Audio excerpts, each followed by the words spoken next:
They force you to do anything they like. You go and kill, or you go and loot. If you fail to do, they will kill you. Imagine. A generation of children who've known nothing but war, forced to be soldiers and sex slaves. Especially when you were a young girl, you were forced many times to have sex. I don't think my life will ever be the same again. If you try to escape and are caught, they chop off a part of your body each day, so you die in terrible pain. I saw that happen to my brother. The scars of war are visible everywhere in northern Uganda. But it's the invisible scars, the scars of memory, that are the hardest for these children to heal. When I'm sitting idle and I'm not doing anything, I get a vision of the man I killed.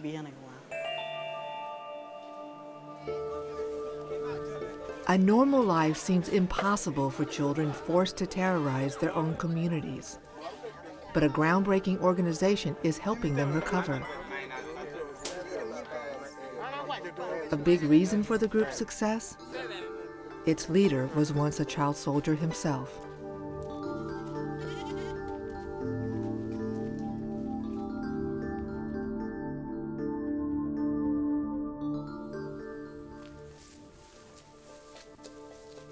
Ricky Richard Anwar calls himself a child born of trouble.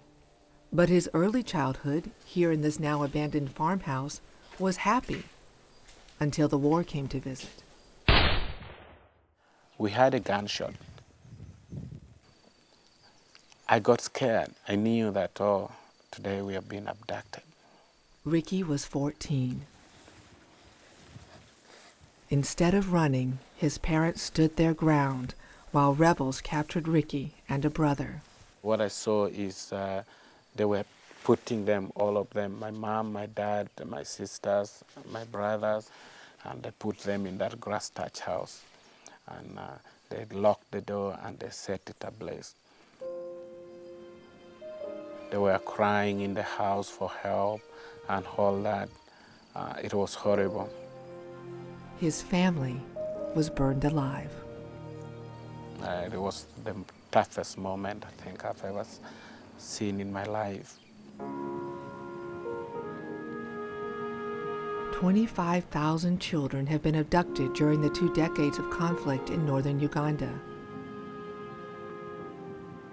Marched from their villages at gunpoint, many turned into orphans, all forced into slavery.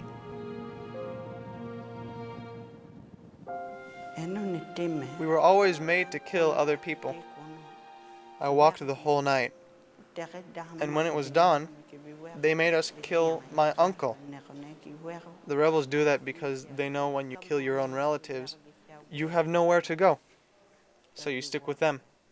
We were being forced to kill. They would bring people, line them up, and ask us to kill. One day, we were made to walk over dead bodies. I didn't like it, but I had no choice. I walked on the dead bodies too. Children rarely escape the rebels, but those who do are welcome at Friends of Orphans. Every year, 200 former slaves begin rehabilitation here. They learn work skills, receive business training, and get tools to start small enterprises. Friends of Orphans is very important to me because it's my only ray of hope. I didn't hope to go back to school, but here I'm learning tailoring to help me in the future. I'm working very hard to learn carpentry skills because I'll be able to make money for myself. I didn't get a formal education, so there's no other alternative for me. Ana Moruba, Ana be the program director, my Friends of Orphans. Ricky built Friends of Orphans after he escaped the rebels and graduated from university.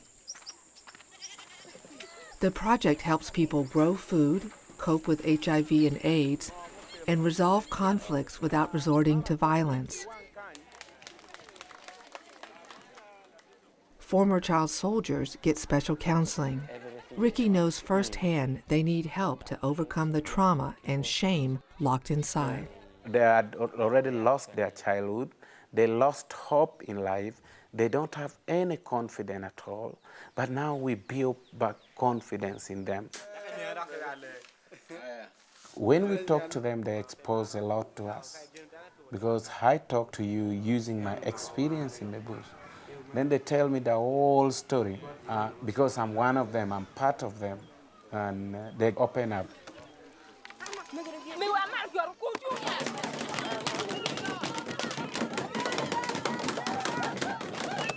Friends of Orphans helps to reintegrate former combatants into village life. Dramatic reenactments help break the stigma. Former child slaves demonstrate how they were kidnapped and forced to kill others. We are sending a very strong message to the community that these children are our children.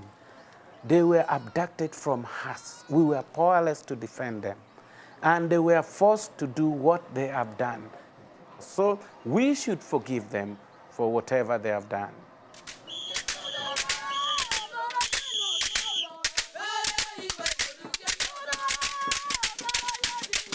Sometimes the goal is to show former slaves that life can be normal again. People gather to see that, oh, these are former child soldiers now doing this. It builds confidence in them and even the hope that, oh, I think I'm not all that hated the way I thought the community hates me.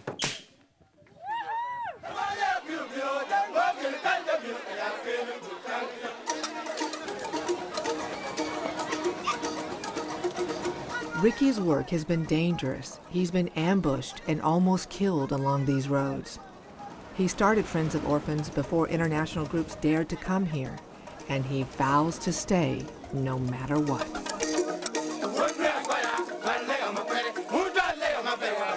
People in northern Uganda see Ricky as a hero. His group supports more than 1,000 children in schools. But Ricky sees himself as a simple community servant who's turned his freedom into a lifeline for others. Okay, good. Out of the horrible things which I've gone through, has created a very beautiful thing for the community. I dedicate my work to my parents who died because of me. Okay. I believe that somewhere, wherever they are, they're seeing what I'm doing and they're happy about what I'm doing. And I believe that this is the only way I can pay them back. Okay. Dakare.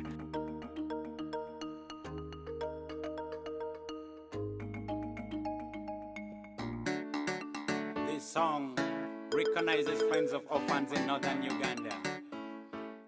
Aye, BSG la bon. What a choli come. What low.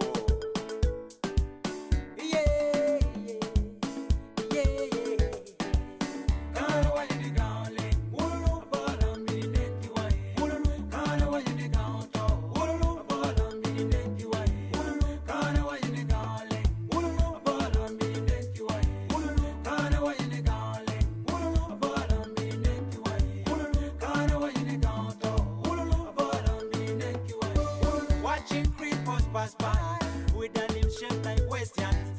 In that ton cloth, they're still on roads, moving and looking for their best.